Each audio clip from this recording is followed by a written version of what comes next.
Bíblia e vai abrindo aí em 1 João, capítulo 1, para já ir se adiantando. Uhum. Boa noite, então vamos tocar a música Teu Amor.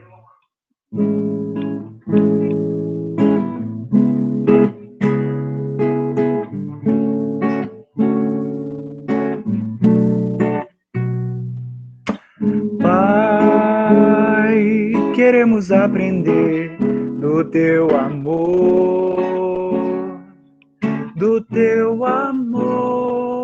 tão bom. Um som em claro tom, Pai, queremos meditar no Teu amor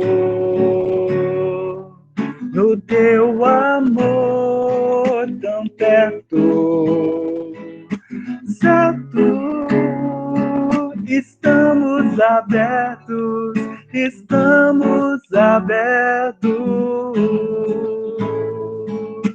Pai, queremos aprender do Teu amor tão perto, certo, estamos abertos,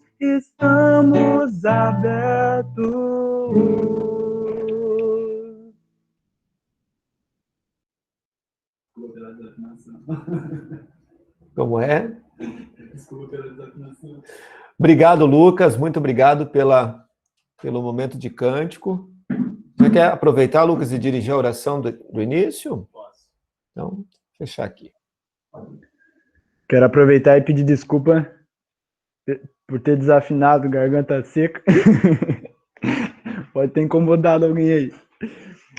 Então vamos orar. Querido Deus, amado Pai, nesse momento queremos te pedir em especial que nos abençoe durante esse estudo, que dê sabedoria ao nosso pastor, o pastor Emerson, para nos conduzir a tua palavra e também nos ensinar cada vez mais sobre ela. Pedimos também sabedoria para termos compreensão e para que possamos olhar para ela não apenas como ensinamentos que entram por um ouvido e saem pelo outro, mas ensinamentos reais, ensinamentos certeiros para entrarmos e andarmos no teu caminho até o dia em que o Senhor vir nos buscar. Muito obrigado por todas as bênçãos derramadas em nossa vida, bênçãos diárias, mas principalmente o maior presente, a maior bênção que o Senhor nos derramou, que é o presente da tua cruz. Obrigado pela tua morte em nosso lugar e pela tua ressurreição, e por um dia termos essa certeza e essa esperança de estarmos um dia contigo no céu, ao teu lado. Em teu nome, nós pedimos e agradecemos. Amém. Amém. Muito obrigado, Lucas, pela oração também. Pessoal querido, então, eu espero que vocês estejam de posse da Bíblia de vocês, abrindo a Bíblia em 1 João capítulo 1. Sempre bem importante ter uma caneta por perto, ir anotando aquilo que vocês acharem interessante. E também vamos combinar assim que, quando vocês tiverem, porventura, alguma dúvida que seja importante compreender naquele momento, você pode interromper e fazer a pergunta imediatamente naquele momento. Caso a pergunta que você tenha para fazer ela não seja de imediato, você pode esperar até o final do estudo, deixar ela anotadinha e no final a gente abre um espaçozinho para fazer as perguntas, tá bom? O que eu planejei para nós estudarmos hoje é o primeiro capítulo da primeira carta de João. Na semana passada nós introduzimos esta carta e eu disse a vocês que 1 João é uma carta de cunho pastoral, não assim como são as cartas para Timóteo e Tito, por exemplo, mas ela é uma carta que tem conteúdo de cuidado pastoral. Ela foi escrita pelo apóstolo João, que é um apóstolo de Jesus, foi um apóstolo de Jesus, e ela também é uma carta que foi escrita na cidade de Éfeso, mais ou menos entre os anos 85 e 95 depois de Cristo. Então, eu disse também que o apóstolo João se preocupou nessas 3 cartas curtinhas, 1ª, 2ª e 3ª João, basicamente nutrir a igreja cristã com o ensino da verdade e alertar a igreja cristã contra os falsos mestres e as heresias que já estavam surgindo naquele tempo. Eu disse também que uma heresia é uma escolha pautada em ideias de cunho muito mais filosófico do que bíblico ou teológico, ok? São escolhas que as pessoas fazem, isso se chama heresia, escolhas de fé, digamos assim, não qualquer escolha. Então agora eu vou compartilhar a tela aqui do estudo de hoje. Aparece aí para vocês? Vamos ver se vai. Todo mundo está vendo? Sim. Muito bem. Então, 1 João, capítulo número 1. Vocês vão sempre acompanhando na Bíblia, que eu vou indicar sempre o versículo para ler. E esses versículos, quando eu for indicando aqui, o Guilherme vai fazer a leitura do capítulo 1, e quando aparecer versículos que não são de 1 João, capítulo 1, aí qualquer pessoa que encontrar primeiro pode ler. Então, Guilherme, vamos ler o versículo 1.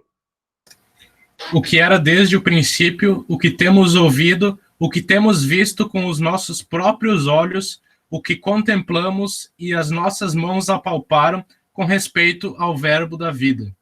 Muito obrigado. Verbo da vida. Eu quero chamar a atenção de algumas coisas para cada versículo que eu vou destacando. Primeiro, essa expressão, o verbo da vida. Notem que ali nesse versículo aparecem esses 4 verbos que estão destacados aí. Aquilo que temos ouvido, visto, contemplado e apalpado. Notem, todos esses verbos são verbos que dizem respeito a alguns dos nossos órgãos dos sentidos, né? Ouvir, a orelha, ver e contemplar os nossos olhos e apalpar o nosso tato, né? O pegar as nossas mãos. Bom, o que isso reflete? Isso reflete, de alguma maneira, o aspecto da natureza física e humana de Jesus. Poder ouvir Jesus, poder ver Jesus. O verbo da vida, nós sabemos que o verbo que se fez carne, João capítulo 1 vai dizer que esse verbo é Jesus. E João introduz a sua carta dizendo que esse verbo, ele tem conseguido ouvir, ver, contemplar e apalpar. Veja, ele está se referindo a Jesus, o verbo da vida. Você pode imaginar agora ouvir um som, uma coisa que você vê, é real aí perto de você, uma coisa que você pode apalpar nesse momento, por exemplo, a Bíblia que está nas suas mãos, a mesa ou o lugar que você está sentado, você pode apalpar, é concreto, é físico. Então, esses verbos estão aí, de uma certa forma, para chamar a atenção da natureza física e humana que Jesus tinha. Jesus possui 2 naturezas, né? Jesus tem natureza humana e tem também natureza divina. Ele é humano quando ele se encarna e quando ele faz muitas coisas, como, por exemplo, andar pelo mundo, comer, sentir fome, sentir sede. Jesus está vivendo em natureza humana. Quando ele morre na cruz, ele morre como humano. Ele não morre como Deus, não morre como divindade. Mas ele também tem a sua natureza humana que às vezes ele exerce no seu ministério terreno, como, por exemplo, os sinais, as curas, os milagres que Jesus fazia. Então, uma curiosidade litúrgica, né? As igrejas no altar, quando tem apenas 2 velas, aquelas 2 velas, elas simbolizam natureza humana e natureza divina de Jesus. Quando tem 3 velas, simboliza a Trindade, né? Pai, Filho e Espírito Santo. Mas 2 velas é apenas a natureza humana e divina de Jesus. Por isso que quando faz aquele culto chamado Ofício das Trevas, na Sexta-feira Santa, uma vela fica acesa e a outra é apagada. A que apaga mostra que a natureza humana de Jesus morreu, mas a natureza divina permaneceu viva. Ela é imortal, né? Deus é imortal. E aí a pergunta que a gente faz, mas por que João se preocupa em expor as naturezas de Cristo?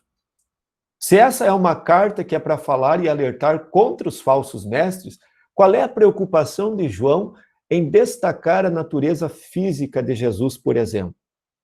E esses verbos, eles chamam atenção para isso. Ouvir, ver, contemplar e apalpar. Para a gente entender essa preocupação de João, é necessário que a gente compreenda uma heresia que estava acontecendo no tempo de João, que era esse nome aí. Já ouviram falar, né? Gnosticismo. O que vem a ser gnosticismo? Preste bastante atenção que eu vou explicar o que é o gnosticismo, para a gente entender a preocupação que João tinha nessa carta. Bom, gnosticismo vem da palavra grega gnosis, e a palavra gnosis significa conhecimento. O gnosticismo foi uma das heresias no tempo do cristianismo primitivo. Quando a gente fala de cristianismo primitivo, nós falamos basicamente do tempo dos apóstolos, ou seja, até ali pelo ano 100, 130, mais ou menos, ainda é cristianismo primitivo. Então, o gnosticismo ele tomou forma, começou a tomar forma ali, nesse tempo. Mas o que vinha a ser esse gnosticismo? Ele era um movimento sincretista. Sincretista quer dizer mistureba, né? Imagine uma sopa. Uma sopa mistura várias coisas, né? Assim é o movimento sincretista. Ele mistura vários elementos religiosos. Mas esse movimento do gnosticismo, ele combinava ideias da mitologia, da filosofia, do judaísmo e também do cristianismo. Judaísmo e cristianismo são coisas diferentes, depois de Jesus, ok? Bom, tem um autor que ele diz assim, que o gnosticismo ele foi uma colcha de retalhos. Você já sabe o que é uma colcha de retalhos, mentaliza aí. Tudo emendadinho, né? Um pano de uma cor, um retalho de outra e assim por diante. Mas agora pensa num sistema de crença, onde fosse igual uma colcha de retalho. E ele diz ali, teosófica. Teosófica significa uma mistura de teologia com pensamento filosófico. E aí ele diz que é uma crença baseada num dualismo neoplatônico. Neoplatônico vem de um filósofo antigo da Grécia chamado Platão, né? E o que é esse dualismo? Dualismo faz a gente pensar em duas coisas, né? Dois. O que o Platão ia dizer? Platão dizia que o ser humano é constituído de duas coisas, a matéria e o espírito. E ele dizia que a matéria é má e o espírito é bom. O gnosticismo, então, tinha essa ideia. Tudo que é material era mal. Bom, o que o gnosticismo também dizia? Ele se proclamava detentor de um conhecimento secreto acerca de Deus. Ou seja, é uma ideia mística, né, de que o ser superior, ele revelou para algumas pessoas, ele comunicou-se diretamente com algumas pessoas e revelou a essas pessoas um conhecimento secreto. Olha, conhecimento secreto. Aí faz associação. Gnose. Gnose é conhecimento. Então, veja, o que é o gnosticismo? Tem a ver com conhecimento. Mas que conhecimento é esse? Um conhecimento secreto que a divindade revelou para algumas pessoas. Isso, basicamente, então, eles diziam. Essa seita, essa heresia, ela se espalhou muito rapidamente no tempo do Novo Testamento. E ela foi para a Ásia Menor, para a Itália, para a Gália, para o Egito. Olha o mapa aí, ó. Se localiza. Veja lá, bem à esquerda em cima, a Gália, onde fica a França. Um pouquinho embaixo, a Itália. Depois, lá embaixo à direita, o Egito. E ali em cima, à direita, a Ásia. Então, veja, basicamente, essa heresia tomou conta do grande universo do Novo Testamento, né? Se espalhou muito rapidamente. Isso é como aquele ditado, né? Praga vai longe rapidamente, mato cresce rápido. Bom, o que o gnosticismo considerava a respeito do Criador do mundo? Eles diziam que o Criador do mundo era uma divindade inferior. E essa divindade inferior tinha esse nome aí, ó, estranho, Yaldabaoth. Esse Yaldabaoth era filho da sabedoria. E aí, então, eles ensinavam que esse filho da sabedoria um dia roubou da sua mãe alguns poderes. E com esses poderes ele criou o mundo. E aí, como então o mundo já foi criado por causa de um roubo, segundo o gnosticismo, já demonstra que é uma coisa má, né? E aí, então, na doutrina gnóstica, o mundo material é de natureza maligna. Então, tudo que tem no mundo, por exemplo, inclusive a criação do mundo, toda a criação, eles consideravam como sendo maligna. Quem é o Salvador para os gnósticos? O Salvador é apenas alguém que foi criado. Veja, é um ser criado. E qual era a missão desse criador, desse ser? Era trazer o conhecimento das origens divinas da humanidade, libertando assim os seres humanos da ignorância do mundo material. Ou seja, eles acreditavam que o Salvador é alguém que vinha trazer esse conhecimento secreto e revelar para alguns homens. Então, no fundo, o que seria a salvação? Salvação seria chegar a esse conhecimento misterioso.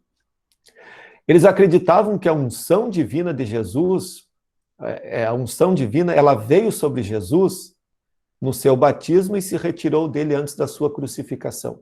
Então, para os gnósticos, Jesus era um ser criado, que Deus usou temporariamente, mas esse Deus não é o Deus supremo da Bíblia. O gnosticismo não define quem é o ser superior. Eles chamam apenas de um Deus supremo, mas não diz nenhuma característica de como seria esse Deus. Então eles dizem assim, Jesus foi eleito, digamos assim, ungido temporariamente no seu batismo até a sua crucificação. Então notem, Jesus um ser criado para o gnosticismo. Nós sabemos pela Bíblia que Jesus ele não é um ser criado. Jesus é eterno, juntamente com o Pai e o Espírito Santo. O Credo Niceno ele foi escrito para reafirmar essa doutrina da divindade eterna de Jesus. O que mais eles ensinavam? Ensinavam que Jesus era, na verdade, como se fosse um fantasma. Eles diziam assim, Jesus é um espírito, ele não tem corpo, corpo físico. Aquilo que vocês pensam que estão vendo da carne de Jesus é uma ilusão, é apenas uma aparência. É como se fosse um fantasma aparecendo. Por quê? Porque a matéria para eles é má. E aí, então, por isso, os pecados cometidos no corpo, por exemplo, não tem problema nenhum para o gnóstico. Porque esses pecados pertencem à natureza carnal, que é má. Sendo que a salvação, eles entendem que o corpo não vai ser salvo. Apenas a alma da pessoa vai ser salva quando ela se libertar conhecendo esse conhecimento revelado. Por que eu estou falando tudo isso, então? Estou falando tudo isso para a gente entender qual era a preocupação do apóstolo João. Era com esse tipo de pensamento absurdo, com essa heresia que João estava convivendo, e os cristãos daquele tempo estavam convivendo, e João estava preocupado, né? Então, notem, qualquer semelhança com os nossos dias, né, não é uma mera coincidência. Nós hoje também vivemos essa mistura, esse sincretismo, essa bagunça de pensamentos, de ideias, de coisas absurdas que são ditas com relação a Jesus, com relação às coisas da Bíblia, né? Pode não ter o nome de gnosticismo hoje, são outros tipos de filosofias, de pensamentos, de doutrinas, mas nós também convivemos com essas mesmas preocupações que os cristãos do tempo de João conviveram. E o que é que 1 João 4, versículo 2 vai alertar? Agora eu queria que alguém fizesse a leitura desse versículo. Posso ler? João 4, 2. Nisto conhecereis o Espírito de Deus. Todo espírito que confessa que Jesus Cristo veio em carne é Deus. Todo espírito que confessa que Jesus Cristo veio em carne é Deus. Veja, por que essa preocupação de João falar de Jesus ter vindo em carne? Porque justamente a heresia do gnosticismo negava que Jesus tivesse vindo em carne. Diziam, Jesus é apenas um espírito vagando por aí, é uma aparência que vocês veem. Bom, lá em Atos capítulo 8, versículos 9 a 13, relata sobre um mago, um mágico chamado Simão. Vamos olhar esse texto? Alguns dizem que o gnosticismo surgiu exatamente com esse homem, o Simão. As raízes do gnosticismo, digamos assim, né? O gnosticismo, ele como heresia, ele se reformula um pouco mais tarde. Atos 8, 9 a 13. Alguém pode ler?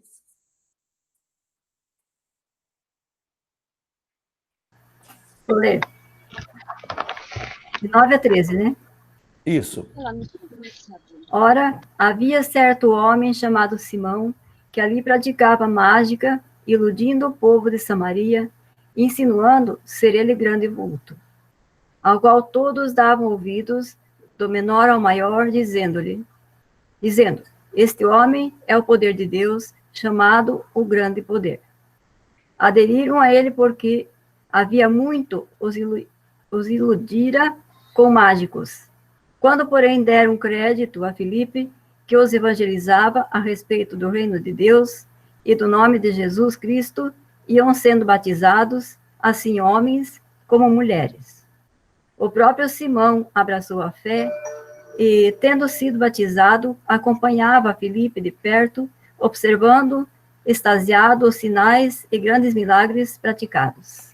Obrigado, Silde. Veja, o Simão, quem era esse Simão? Então, ele apareceu na região da Samaria, eu coloquei o mapa para que vocês observem, Samaria ficava um pouquinho abaixo da Galileia, um pouco acima de Jerusalém, então, portanto, ficava ali na Palestina. Ele se identificava como tendo o poder de Deus, né? Está escrito ali que ele era o grande vulto, no versículo 9. Essa é uma expressão naquele contexto para falar da grande divindade. Ele proclamava e ensinava que a salvação vinha pela fé nele. E aí, uma coisa interessante que acontece nesse texto, que o próprio Simão, quando o Filipe prega sobre o verdadeiro evangelho, o nome de Cristo Jesus, ele mesmo também é convertido, né? E ele deixa esse caminho.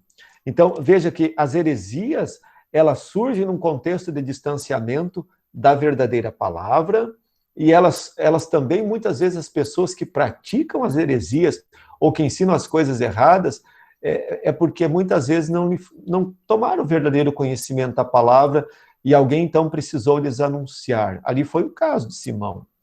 Versículo 2, Guilherme.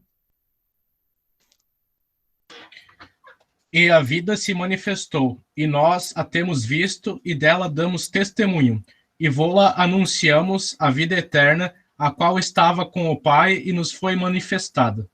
Muito obrigado. A vida se manifestou, né? Esse verbo do qual ele começa falando, o verbo da vida, diz que a vida se manifestou. E João capítulo 1, versículo 4, vai falar exatamente aí. João também foi escrito pelo mesmo João que escreveu a primeira carta de João, e ele vai dizer lá no capítulo 1, versículo 4, que a vida estava nele, e a vida era a luz dos homens. E no versículo 14 ele diz que o verbo se fez carne, habitou entre nós cheio de graça e de verdade, e vimos a sua glória como do unigênito do Pai. Notem, João está falando de quem? De Jesus. Jesus é o verbo encarnado. Ele é o verbo da vida, é o Logos, é a palavra que se tornou em forma de carne. Bom, contraria os ensinamentos gnósticos que diziam possuir conhecimentos secretos sobre Deus. Note o que João está dizendo. A vida se manifestou. Ela não está secreta. Não está escondida. Né? Jesus está manifestado. Isso nos lembra a Epifania. A Epifania quer dizer justamente revelação. Deus se revelando. Deus se dando a conhecer. Deus se mostrando. Aliás, a própria Bíblia vai dizer que as coisas escondidas, elas não pertencem a Deus, né? As doutrinas escondidas, aquilo que se faz de portas fechadas, né? Por isso se questiona muito algumas seitas e religiões que fazem tudo portas trancafiadas. Se fosse coisa de Deus, não precisaria estar trancafiado, né? E aí, então, a importância dos credos. O credo apostólico é o credo mais antigo, nós não temos exatamente a data dele, mas ele resume o ensinamento dos apóstolos. O credo tem uma serventia, um valor muito próprio, que é nos fazer sempre recordar da doutrina que foi ensinada por Jesus aos seus apóstolos e assim sucessivamente, para que a gente não se afaste dessas doutrinas. Então, por isso, recitar o credo apostólico, recitar o credo niceno, se nós fizermos isso com boa consciência, tem o seu valor muito grande, que é não nos deixar esquecer aquilo que os apóstolos aprenderam de Jesus e transmitiram futuramente. Versículo 3, Gui. Desculpa. O que temos visto e ouvido, anunciamos também a vós outros, para que vós igualmente mantenhais comunhão conosco. Ora, a nossa comunhão é com o Pai e com o seu Filho, Jesus Cristo. Veja, João diz, olha, não tem nada escondido, tudo foi revelado. E agora o que nós estamos dizendo, que nós estamos anunciando para vocês, é que vocês igualmente para que vocês mantenham comunhão conosco. O que vem a ser a palavra comunhão? A gente fala, estamos aqui em comunhão. Comunhão, na realidade, é compartilhar. compartilhar alguma coisa, compartilhar alguma ideia, compartilhar uma refeição, mas também compartilhar a mesma fé, a mesma crença. É participar de uma coisa em comum. Então, isso, comunhão é com união. E é interessante perceber que a comunhão cristã, ela tem duas dimensões. Tanto uma dimensão terrena, como uma dimensão celestial. Né? Nós temos comunhão com Deus, o nosso Pai. E isso nos dá também uma comunhão com os nossos irmãos. Né? Nós não vamos conferir esses dois textos, porque eu acho que não vai dar tempo, mas você pode anotar aí do ladinho e conferir depois. Versículo 3, continuando um pouquinho sobre comunhão. A obra de Cristo, ela nos dá algo em comum com o Pai. Por que nós temos algo em comum com Deus? Por que nós temos uma comunhão com o nosso Pai? Da onde vem essa comunhão? Essa comunhão vem da cruz de Cristo. Vem da obra de Cristo. Né? Nós podemos estar unidos com o Pai por causa daquilo que Cristo fez por nós. Comunhão também indica o afastamento dos interesses particulares.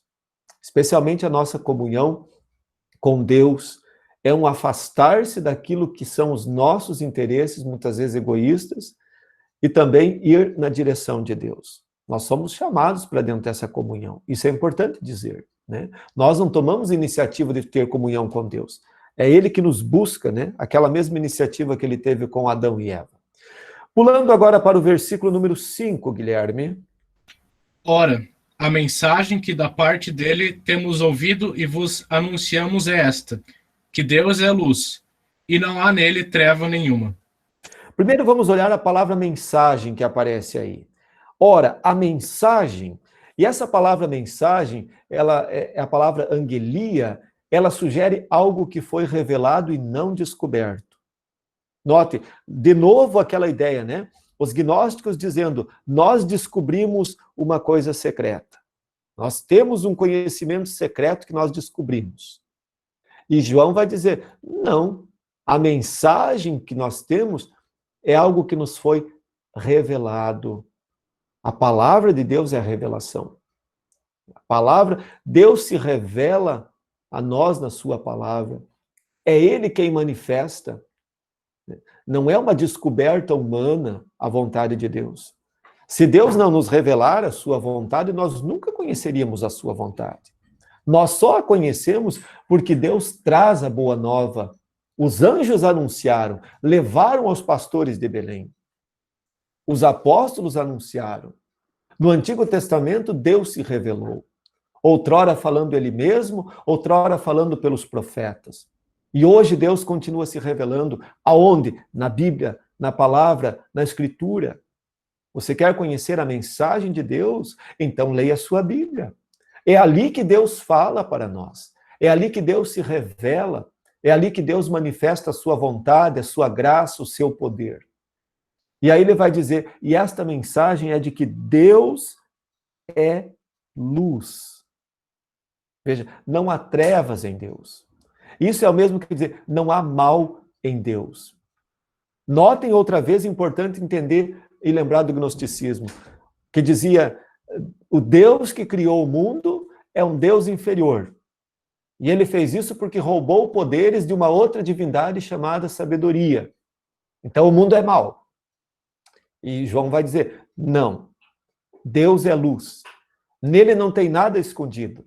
Nele não há trevas, nele não há mal. E aí agora eu trago um símbolo que eu vou projetar aqui, não sei se vocês conhecem. Já viram esse símbolo? Você tem uma camiseta aí com esse símbolo, um boné, um chaveiro, uma panela, um coiseador de botar a panela quente em cima, como é que é o nome? Não sei o nome daquela tabuinha de botar a panela quente, uma redinha. Qual é o nome desse símbolo? Quem sabe? Yin Yang, o Lucas respondeu aqui. Yin Yang. Sabe o significado do Yin Yang? Olha só, tem duas cores, né? Presta atenção aí no símbolo. Ele tem preto com uma bolinha branca e tem branco com uma bolinha preta. O símbolo o significado desse símbolo, que é um símbolo oriental, ele quer dizer o seguinte, em cada bem tem um pouco de mal, em cada mal tem um pouco de bem. Isso é um símbolo pagão. Isso é um símbolo que transmite essa ideia gnóstica de dizer assim, a divindade tem coisa má. A divindade que criou o mundo, ele tem coisa má porque ele roubou a sabedoria, e roubou os poderes da sabedoria e criou. Então o mundo surge de uma coisa ruim. Por isso tudo que é no mundo material é mal, vamos dizer. Isso contraria a Escritura Sagrada. Você consegue conceber um Deus, o Deus que você crê, o Deus que se revela na Bíblia, tendo um pouco de Satanás dentro dele? Eu não consigo. E a Bíblia também não fala isso. Você consegue imaginar o diabo tendo um pouquinho de Deus dentro dele?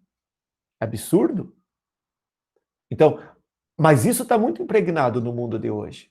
Nas filosofias que as pessoas pensam, nas ideias, em muitos conceitos que as pessoas seguem por aí afora, né? Naquela ideia de que há uma grande luta entre o bem e o mal. Não há luta nenhuma. O mal já foi vencido. O diabo é como um cachorro acorrentado. Ele só morde até onde Deus permite que a corrente vá. Mas ele já foi vencido. Na cruz de Cristo, ele venceu o mundo, o diabo, venceu o pecado em nosso lugar. O diabo já foi derrotado. Então, não há um pouco de mal em Deus. Isso quer dizer que toda obra da criação de Deus também não é uma obra de natureza má, como pensavam, como pregavam, ou como pregam alguns platônicos e alguns que seguem ideias filosóficas de que a salvação é o libertar-se para um nirvana, para um outro estágio. O budismo tem isso, né? É um exercitar a mente até você libertar o seu espírito através de conhecimentos reflexivos. Então isso é uma doutrina muito herética. Herética que vem de herege, né? De ofensiva. São ideias filosóficas que as pessoas creem e colocam isso no lugar. Então, cuide muito quando você ouve determinados ensinamentos. Cuide muito quando você pega aquelas receitas que te manda repetir 10 vezes assim, eu sou bom, eu consigo, eu sou bom, eu consigo. O budismo tem isso, né? Um conceito de que dentro de cada ser humano tem um pequeno deusinho, uma força que precisa ser despertada. Para! Isso pode ser qualquer outra coisa, menos cristianismo. Mas a gente, às vezes, até repete e até passa essas correntes, né? Facebook tem isso, né? Não quebre a corrente. Agora, por WhatsApp, o povo manda, né? Repita 20 vezes, né? Eu posso, eu sou forte, eu isso, eu aquilo. Cuidado. De onde vem? Aí João vai dizer, numa determinada altura, provai os espíritos para ver de onde eles procedem. A gente precisa pensar.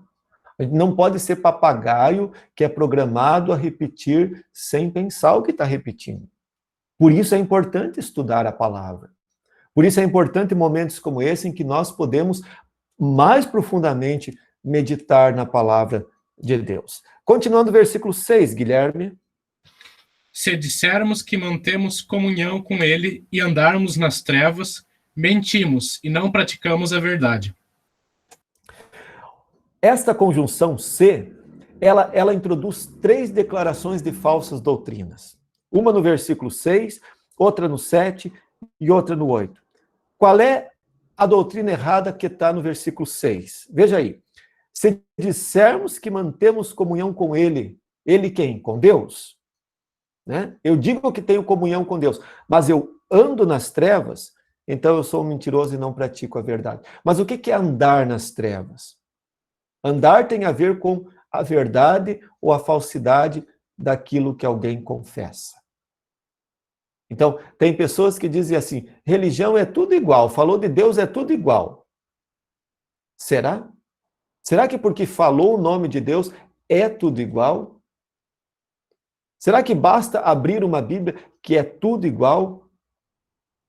É preciso a gente olhar o que nós confessamos. É preciso olhar aquilo que está sendo ensinado. Então, por isso tem um versículo na Bíblia que diz, examinai as Escrituras, porque julgais ter nelas a vida eterna. Não basta eu falar o nome de Deus, não é porque fala da bondade ou a palavra de Deus, a palavra Deus, né, que uma coisa procede de Deus. O pecado, ele quebra a comunhão com Deus, né? Um ato de bondade que você faça não justifica o pecado que você às vezes escolhe viver. E aí Gálatas 5 vai falar dos frutos da carne, né, que contrariam os frutos do Espírito.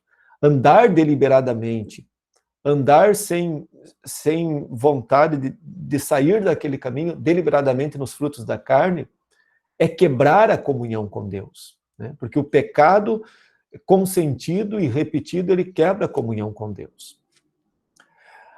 Versículo 7, Guilherme.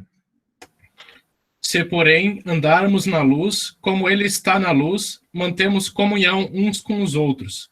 E o sangue de Jesus, o seu Filho, nos purifica de todo o pecado. Muito bem. Agora ele vai dizer em andar na luz.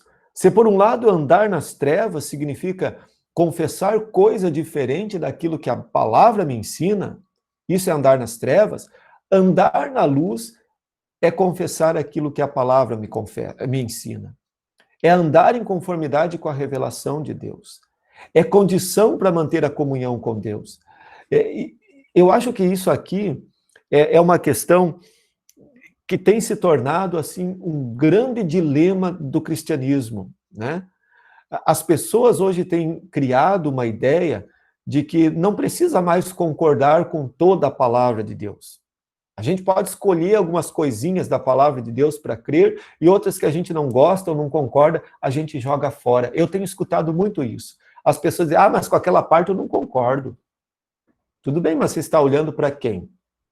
Você está olhando para a Bíblia como palavra de Deus ou você está olhando para a Bíblia como um livro de receitas ou como a revista ou como o gibi que você compra na banca da esquina ou como uma crônica que alguém escreveu e você tem o direito de concordar ou discordar? Isso tudo começa... De que maneira eu encaro a palavra de Deus? A Bíblia é a palavra de Deus para mim? Bom, se ela é, então eu quero me conformar àquilo que ela ensina. E isso é manter a comunhão com Deus, isso é andar na luz. Não estou dizendo que a pessoa que anda na luz, ela nunca cai em pecado. Não, isso é da nossa natureza humana. Mas ele não sente prazer, não sente alegria e busca uma maneira de sair daquele caminho. E isso também, diz ali, aquele que anda na luz também mantém comunhão uns com os outros. E eu anotei ali que isso é um sinal visível da comunhão que nós mantemos com Deus. Quando nós temos comunhão com Deus, nós também temos comunhão com os nossos irmãos. E essa é uma coisa bonita de ser igreja, né? A gente ter comunhão uns com os outros. Nós temos algo em comum aqui que nos traz toda quarta-feira para esse mesmo espaço. Qual é algo em comum que nos faz largar os nossos afazeres nesse momento toda semana e nos assentar por 1 hora aqui? É a comunhão que nós temos com Deus. É o querer aprender. É o querer reconhecer o caminho da luz.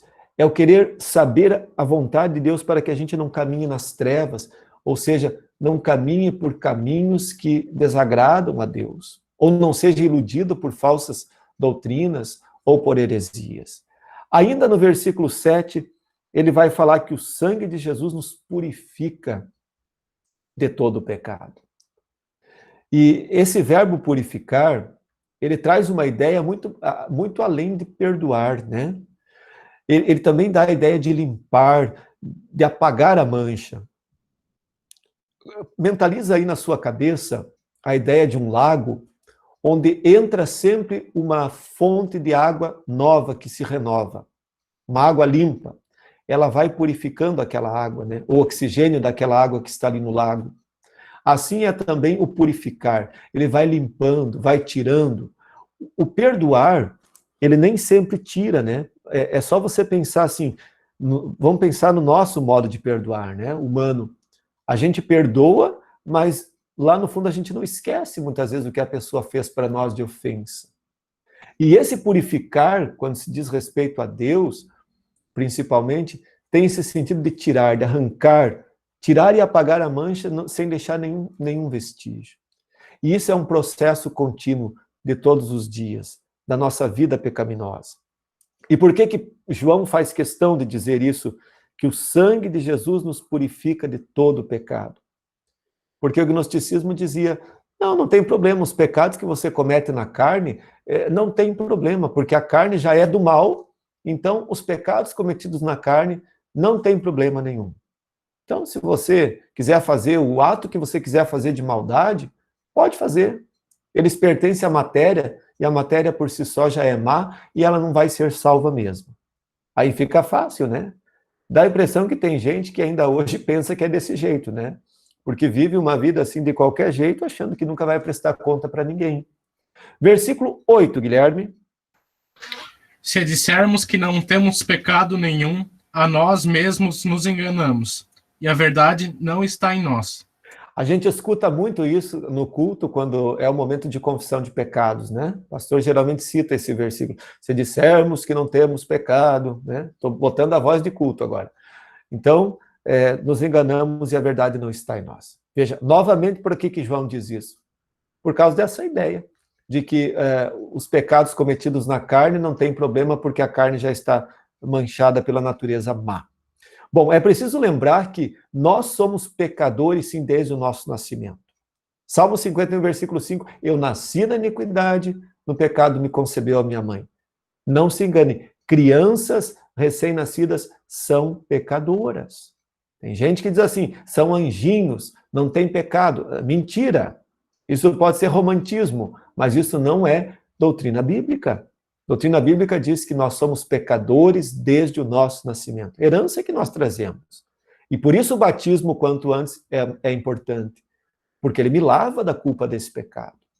Bom, a natureza corrompida do homem, ela por si só é incapaz de fazer coisas boas, né? João 15 vai falar que nós não produzimos bons frutos de nós mesmos. E em Lucas 17 também está escrito que nós somos servos inúteis. Ou seja, está falando das nossas obras. As nossas obras, queridos irmãos, elas não podem purificar o nosso pecado. Elas não nos livram. Elas não nos redimem do pecado. Tem pessoas que têm uma ideia de que se elas fizerem boas obras, aquilo vai diminuir a conta do pecado dela. Isso não é algo que a Bíblia ensina. A Bíblia vai ensinar exatamente o que João está dizendo aí. O sangue de Jesus, seu Filho, quer dizer, a obra de Cristo por mim, é que me purifica de todo pecado. É o confiar nessa obra de Cristo que traz para o pecador o perdão, que traz os méritos de Cristo, que traz a vida eterna. Bom, o veneno do pecado, ele permanece em nós, mesmo depois que a gente é nova criatura. Ou seja, eu sou batizado, Martinho Lutero dizia, né? Eu pensei que o velho homem morria nas águas do batismo, mas depois eu descobri que ele sabe nadar.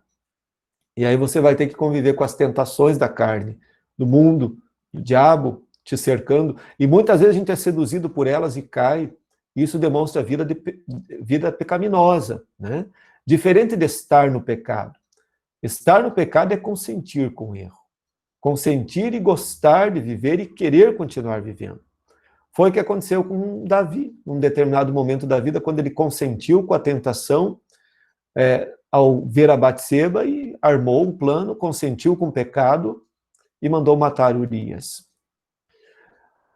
Martinho Lutero, essa frase dele, obtemos a salvação somente mediante a justiça de Deus, e é mediante esta justiça que nós somos salvos. O versículo 9 vai falar da justiça, Guilherme.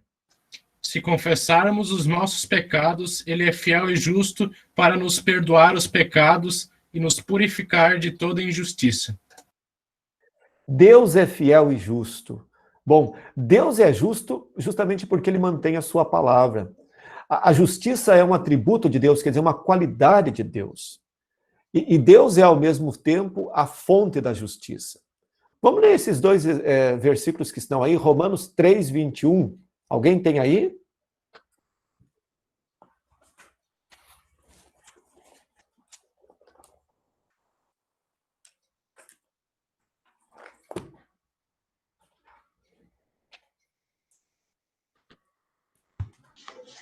Mas agora, sem lei, se manifestou a justiça de Deus, testemunhada pela lei e pelos profetas. Obrigado. E aí o versículo 22 vai dizer que essa justiça de Deus é mediante a fé em Jesus Cristo para todos os que creem. Olha, a justiça de Deus é algo revelado, trazido em Cristo Jesus. No capítulo 5, versículo 11, o que diz lá?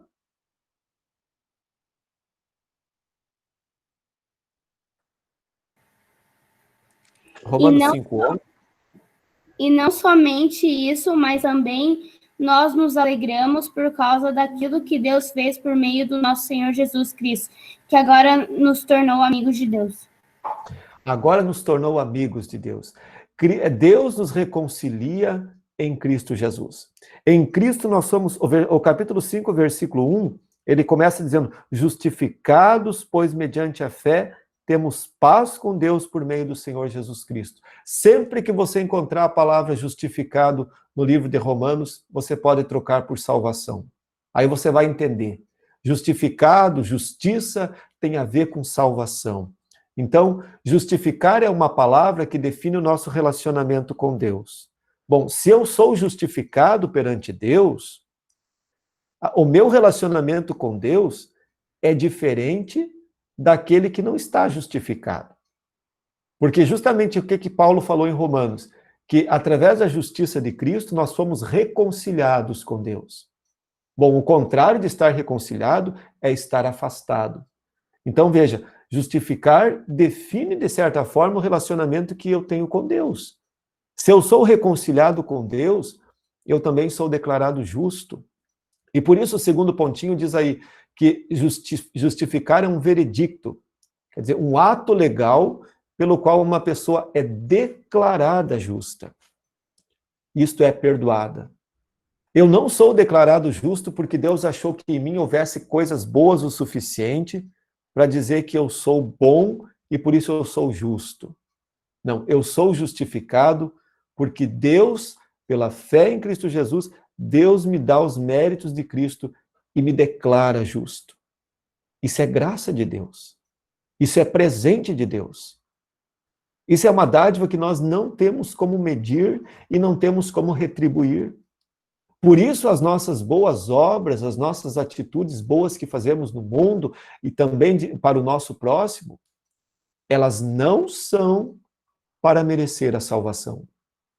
Mas elas são um ato de gratidão a Deus. Elas são, ao mesmo tempo, uma resposta da fé. E elas são também um fruto da graça de Deus em nossas vidas. A justificação do pecador, por isso, ela não depende da obediência à lei. O caminho da obediência é um caminho importante. É importante obedecer a Deus. É importante praticar as obras que Deus definiu para os cristãos. Mas não é ela que me torna justo diante de Deus. E por isso, no capítulo 9, ele vai dizer, no versículo 9, ele é fiel e justo para perdoar. Versículo 10, Guilherme.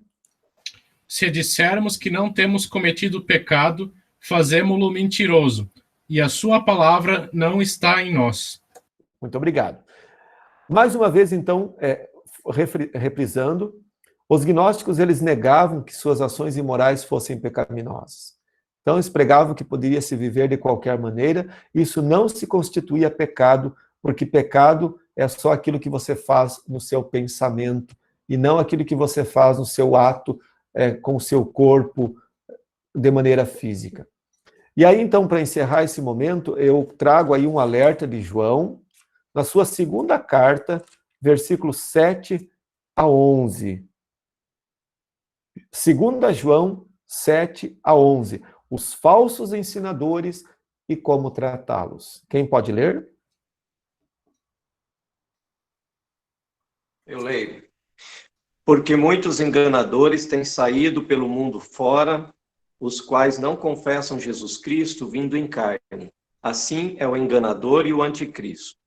Acautelai-vos para não perderdes aquilo que temos realizado com esforço, mas para receberdes completo galardão. Todo aquele que ultrapassa a doutrina de Cristo e nela não permanece, não tem Deus. O que permanece na doutrina, esse tem tanto o Pai como o Filho. Se alguém vem ter convosco e não traz esta doutrina, não o recebais em casa, nem lhe deis as boas-vindas. Porquanto aquele que lhe dá boas-vindas faz-se cúmplice das suas obras más. Muito obrigado, pastor Josiel. Novamente aqui, João alertando contra os falsos ensinadores. E o versículo 8 ele vai dizer, acautelai-vos, quer dizer, tomem cuidado, sejam precavidos. E aí, se alguém traz uma doutrina que não é de Cristo, ou que ultrapassa a doutrina de Cristo, ele não permanece em Deus. E o versículo 10 fala, se essa pessoa vem ter com você, não receba em sua casa e nem lhe dê as boas-vindas. E aí eu fico pensando em quantas pessoas às vezes abrem as portas da casa para estudos bíblicos que eles nem sabem de onde procedem. Ou de pessoas que batem nos seus portões e só porque carregam uma Bíblia debaixo do braço, mas às vezes negam que Jesus Cristo é Deus, ensinando que Jesus Cristo é apenas um ser criado ou um profeta evoluído, como está muito na moda em algumas seitas, e a pessoa vai acolhendo aquilo em sua casa. E com isso vai se afastando do verdadeiro ensinamento da palavra. Então a carta de João, queridos irmãos, é uma carta muito atual, muito relevante para os nossos dias também. Eu encerro o estudo de hoje com esse versículo de Jesus em João 14, versículo 6. Eu sou o caminho, a verdade e a vida. Ninguém vem ao Pai, a não ser por mim. O nosso mundo atual é um mundo de muito relativismo. As pessoas têm caminhos relativos para todas as coisas. E as pessoas apontam também caminhos de fé alternativos. Mas Jesus se coloca no Evangelho como sendo o único caminho. Também não é um mundo de múltiplas verdades. Jesus é a única verdade. Isso não é ser radical. Isso é uma escolha na realidade, né? Entre ser fiel a Cristo ou ser fiel àquilo que eu penso que está certo. Então a nossa oração como cristãos deve ser sempre uma oração no sentido de pedir sabedoria a Deus. Pedir que Deus nos conceda discernimento, que Deus nos conceda a sua graça e o entendimento que vem do Espírito Santo. Eu espero que você possa continuar animado lendo João, e na semana que vem nós vamos estudar o 2º capítulo de João, de 1 João. Alguém tem alguma pergunta que gostaria de fazer sobre o estudo de hoje? Ou alguma dúvida que ficou?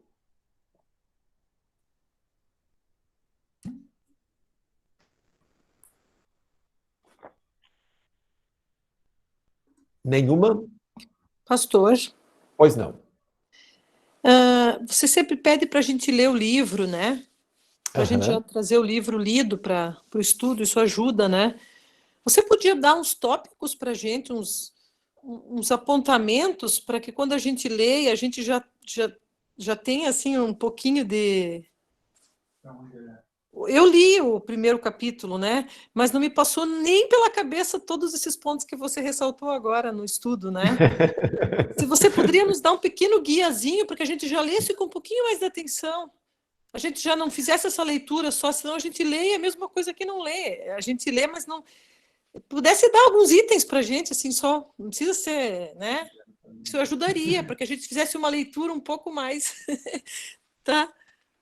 Você fala uns itens parecidos com esses que eu apontei agora no estudo. Isso.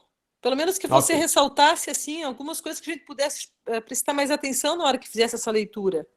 A gente já faria uma leitura um pouco mais estudada. Claro que o estudo serve para isso. Só pequenos itens. Certo. Não sei se isso é difícil, é só uma sugestão. Posso acatar a sua sugestão, sim. Posso dar algumas dicas. E também eu acho que é interessante, assim, depois do momento do estudo, ler outra vez o capítulo, né? Revendo, então, eu posso até disponibilizar esses slides no grupo aí do estudo bíblico, para que vocês também possam rever mais uma vez. E lembrando que o estudo também fica gravado, então se alguém quer depois rever e com a Bíblia ao lado e olhando com mais atenção, pode também. Mas a sugestão da Márcia é boa. Eu vou tentar... Pastor, mas pode ser essa apresentação que o senhor usa, de repente o senhor manda antes. Porque ali mas a gente não vai ler, Joelma, é muita coisa. Eu sugeri mais como se fosse assim, só alguns itens para que a gente tivesse mais atenção na hora de ler, né?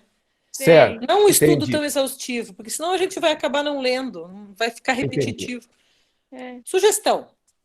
Obrigada. Obrigado, Márcia. Márcia. Que um pouco também faz parte do aprendizado, eu acho também, assim, né?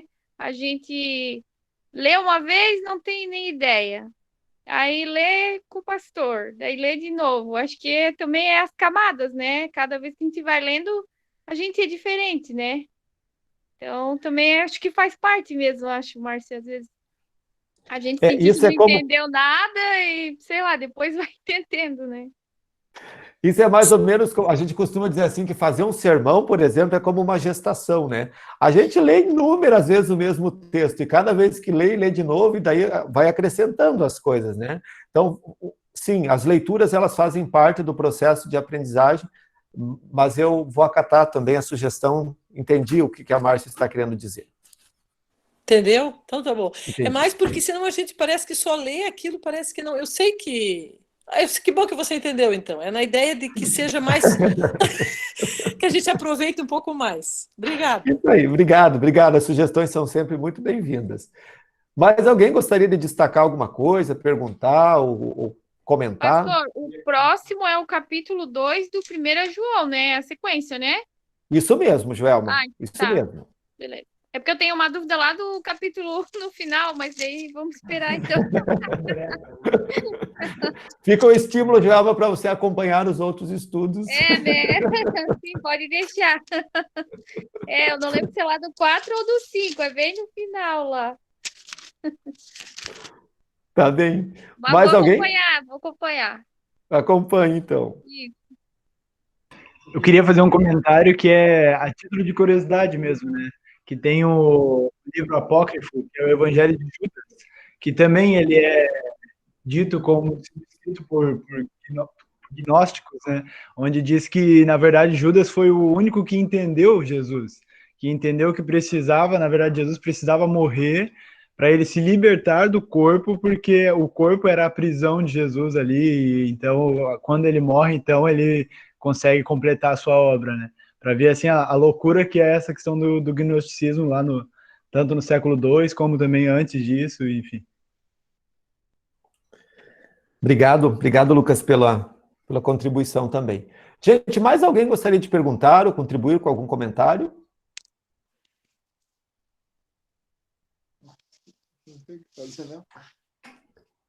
Ok. Se não há, Guilherme, eu vou então pedir ao Guilherme que dê a sua palavrinha aí, né?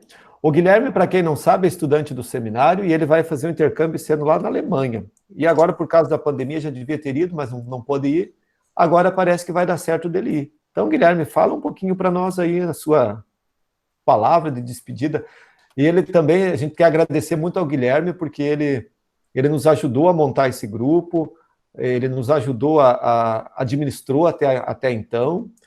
E o Guilherme também foi um braço direito nosso aqui durante todo esse tempo de pandemia, na gravação dos cultos que vocês recebem em casa todos os domingos, gravados, e ele foi nosso professor até o momento de toda essa parte. Agora nós vamos ficar órfãos, mas agora ele já nos ensinou, até aqui nos ajudou o Guilherme.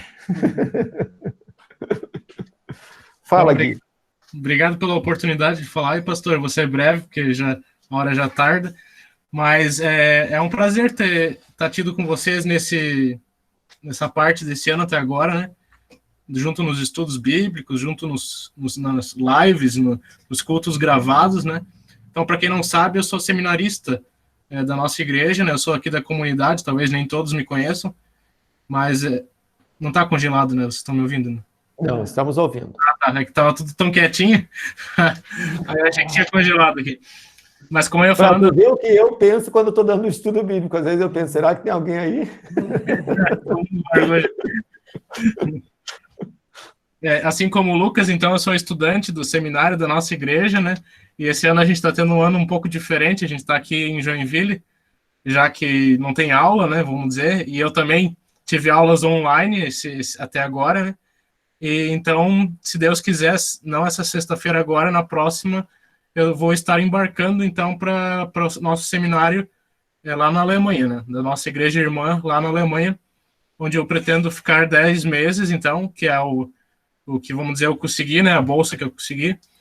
E eu vou estudar como se fosse no nosso seminário aqui no Brasil, ver as aulas, tudo, só que como ouvinte, né? Eu não vou, vamos dizer, ter que fazer prova, essas coisas, né? É tudo em alemão, então vai complicar um pouquinho para o meu lado. Minhas notas iam provavelmente baixar um pouco, eu acredito. Mas eu acho que vai ser uma grande oportunidade, né? Conhecer gente nova lá, já conheço alguns pelas aulas online. E é isso aí. Acho que é isso, pastor. Muito obrigado, Guilherme. Nós desejamos a você as mais ricas bênçãos de Deus. E nós já deixamos o desafio lançado para o Guilherme, que quando ele voltar, ele vai dar o culto em alemão, né? Para a gente fazer o teste. A gente pode não entender o que ele está falando, mas alguns vão entender, né? Então, Sim, Guilherme, que Deus te conduza em segurança, que Deus te dê um tempo muito feliz, muito abençoado lá. Talvez o Guilherme possa estar em alguns momentos conosco nessa questão à distância, mas ele também me disse que lá o fuso horário é de 5 horas para frente ou para trás? É para frente, né? Para frente. Então significa que lá agora já é 1 da manhã, 2 da manhã. Mas tu acorda de madrugada para assistir o estudo bíblico, né, Guilherme? Dá umas duas, o que é, né? Passa rapidinho. Quem sabe o Guilherme possa ainda estar semana que vem, mas talvez não possa. Então, por isso, já estou dando a oportunidade para que ele faça hoje a sua palavra. Então, muito obrigado, Guilherme, em nome de todo o nosso grupo, em nome do estudo bíblico, da nossa congregação, por tudo aquilo que você se dedicou até o momento e fez. O Guilherme é um aluno muito dedicado do seminário, isso é preciso a gente dizer, né? Ele tem essa qualidade e leva muito a sério o estudo, e Deus tem usado ele com suas qualidades, e que Deus continue te usando, que Deus continue te dando especialmente essa humildade que você tem, e essa vontade sempre para servir a Deus, servir ao Senhor, com dedicação, como você fez até aqui. Deus cuide de você, tá? Amém. Só queria dizer também que eu agradeço a comunidade, né, porque ela sempre me apoiou muito, tanto financeiramente e enfim, de todas as maneiras possíveis, sempre não mediu esforços para me ajudar lá no seminário também, né? E bem como os outros estudantes também sempre ajudou muito, assim. Então a gente tem muito a agradecer, né? É o mínimo que a gente pode fazer também, ajudar um pouco vocês. Tenha certeza que você vai continuar sendo lembrado nas nossas orações aqui, tá bom? Esther, querida, estou vendo você aí. Posso te convidar para orar nesse momento final e orar também pelo Guilherme? Obrigado, Esther. Esther, seu microfone está fechado, Esther. Perdão. Aí, deu. Agora deu. Querido Deus, obrigada, Pai, por este momento precioso em que estivemos estudando a Tua Palavra para o nosso crescimento espiritual. Obrigada, Pai, por essa oportunidade, obrigada pelo pastor que nos instruiu, obrigada por todos que puderam participar. Queremos especialmente, Senhor, pedir e agradecer pela vida do Guilherme. Agradecer, Senhor, por ele estar sendo essa bênção na nossa comunidade, e também, Senhor, agradecer por ele estar tendo a oportunidade de ir estudar fora, e te pedimos, Senhor, que seja uma bênção na vida dele, e que a tua proteção, a tua mão o guarde e o leve em segurança, e que seja bem proveitoso, Senhor, para o crescimento dele. Em nome de teu Filho Jesus te pedimos e te agradecemos. Amém. Amém. Que o Senhor te abençoe e te guarde, que o Senhor faça resplandecer o seu rosto sobre ti e tenha misericórdia de ti. E que o Senhor sobre ti levante seu rosto e te dê sua santa paz. Amém. Fiquem todos bem, na paz e na graça do nosso Deus. Fiquem à vontade, uma boa noite para todos. A live, Manu, vai falar da live, Manu? Acertou. Então, no próximo sábado, dia 15,